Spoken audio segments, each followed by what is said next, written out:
Greetings and welcome back to Doctor Who Revisited, my ongoing series where I go through every single Doctor Who episode from 1963 all the way up to 2022 and reviewing them. And this one is another big one. It's not my personal favorite of the season, but it's still really, really good overall. It's The Chase. Yet another Dalek story. First time you get to see two Dalek stories in the same season.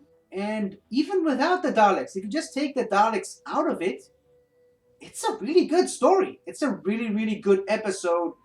Six-part, I believe, if I remember correctly. Six-part for The Chase.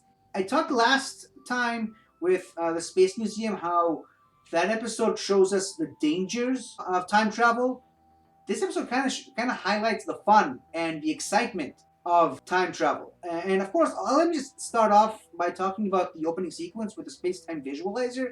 I didn't really particularly like the scenes with Vicky in this episode. Basically, all she does is just make more harm than good to everyone else, and she's just being a sort of bothersome child on the TARDIS, especially considering that this is Ian Barber's final story.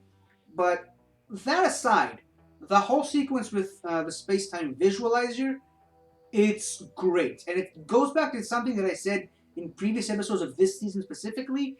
That is the reason why I love the serialized format of the classic series, where every story was just segmented into different parts. It gave the characters more time to breathe. It gives us more time to enjoy these characters and let these characters be who they are. That whole sequence with the space-time visualizer is a great example of that. Now, obviously, I will have to say this. This is the first time I actually watched, I don't even know how to put it, a modernized version of it. I watched it on BritBox this time. The previous two times I watched this episode was sort of the original. And the reason I'm saying this is they cut out one of my favorite parts of that opening sequence, which was Vicky using the space-time visualizer to see the Beatles performing. Which, again, it's another moment where the characters just get to unwind and have some fun listening to the Beatles. There's a really cool gif of Ian dancing to the Beatles song, and they just completely cut that out. And that is really unfortunate to me. I love that sequence, and I'm a little upset that I didn't get to see that on this rewatch.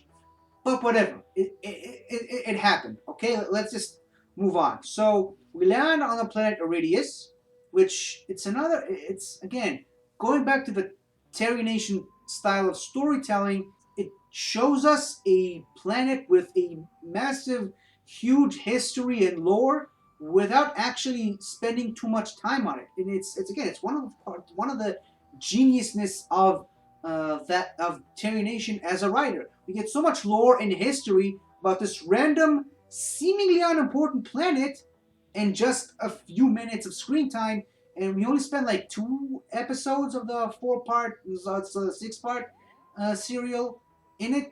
We didn't really spend too much on Iridius, and yet we're being introduced to the Iridians and the Mire beasts and the underwater city. We get to learn that it was once a oceanic world that dried up, and now it's a scorching desert. There's, I believe, 2 suns now, or 3 suns, I can't remember.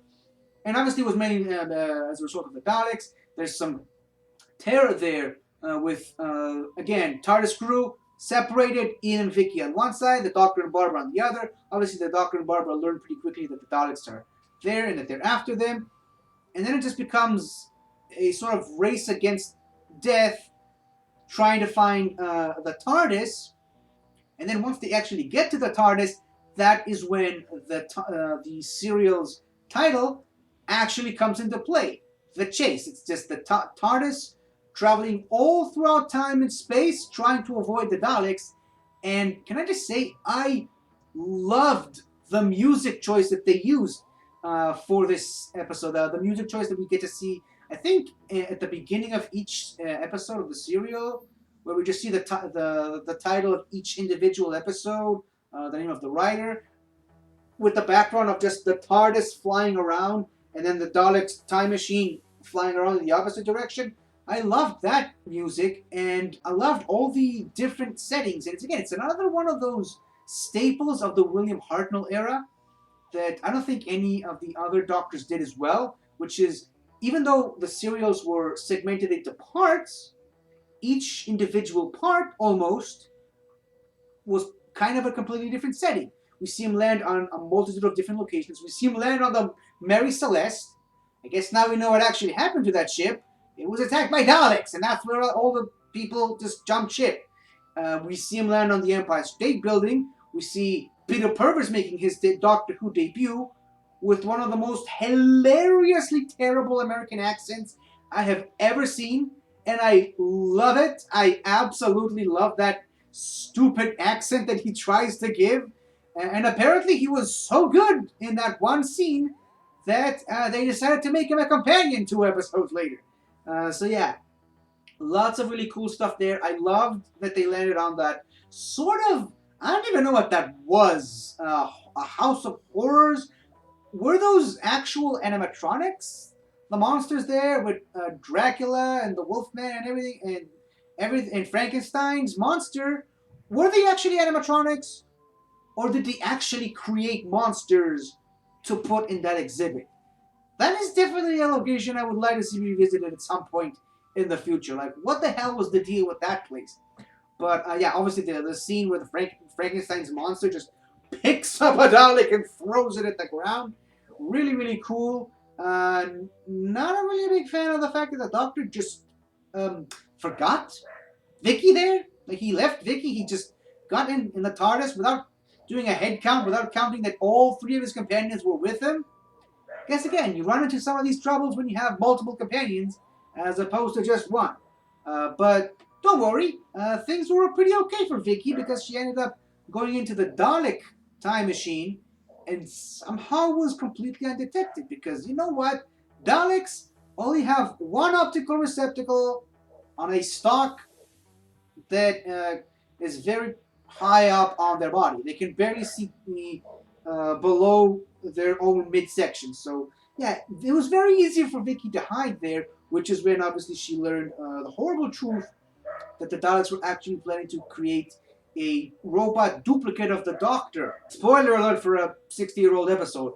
But speaking of spoiler alerts, there's also one of the parts of the episode is kind of the worst example of misleading titles. One of the titles of the episode is literally titled "The Death of Doctor Who," and it only is introduced after you know that the Daleks have a Doctor-looking robot.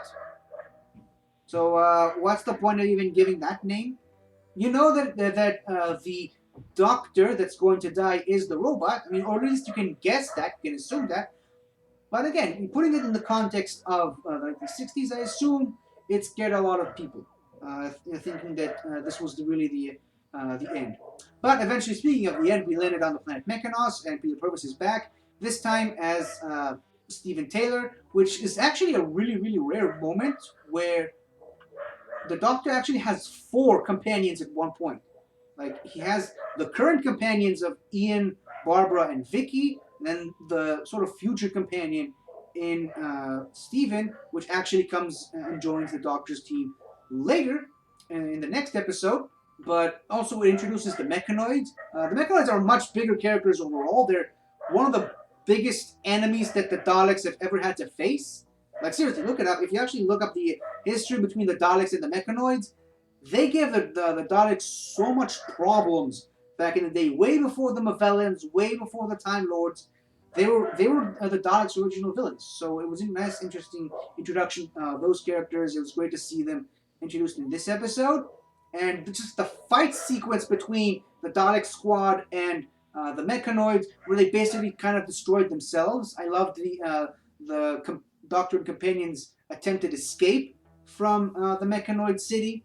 And obviously, now we go into some of the more tragic stuff. Well, not really tragic, it's more the emotional side of the episode. Ian and Barbara finally realizing that they can use the Dalek time ship to go back to their own time, because apparently the Dalek time travel technology is way more accurate than the Doctor's time ship. Who figured? But yeah, obviously the Doctor initially refuses to send them there, partly because he doesn't know if he can trust the Dalek time ship, but also, as we've learned pretty strongly in later seasons to come, the Doctor doesn't do goodbyes very well, which is who among us does, but the Doctor especially, and after already saying goodbye to Susan in the previous episode of the season, now he has to say goodbye to basically his first companions that he picked up, essentially his first human companion. Again, little unwillingly, they did not want to become his companions from the start, but they still enjoyed their time together. But now it's time to say goodbye, and this is another one of those setting the precedent for things to come with companions leaving after a while. And this is actually one of my personal favorite companion departures, in a way. It's not sad. It's happy. You're happy to see them go back, and the excitement and jubilation in their faces. I don't know why they then spent the majority of their departure with images as opposed to showing Ian and Barbara just running around 1965 London. That would have been a much better ending. But I love the scene in the bus, and I love that the Doctor is sort of still keeping an eye on them, still watching them on the space time visualizer, looking after his friends, and with future context in mind, it's great to see William Russell back as Ian in The Power of the Doctor, breaking a Guinness World Record in the process. He's 57 years, 3 months, and I believe 28 days after his final appearance on the show. So yeah, that record's not going to get broken anytime soon, but it's great that that happened. Great to see William Russell back. Unfortunately, Jacqueline Hill is no longer with us, but William Russell's still hanging strong, 98 years young, and still looking better than I ever did. So I suppose that's a good note to end this episode on. Really liked the episode. I loved the confrontation between the Daleks and the Mechanoids. Great Dalek story, but even better story for companion departure, I would say. And a new companion joining, I suppose. So that's next episode. So I'll see you there. Exterminate! Hi there! Thank you for watching the video. And if you enjoyed it, don't forget to like, comment, subscribe, and tell your friends. I'll see you next time.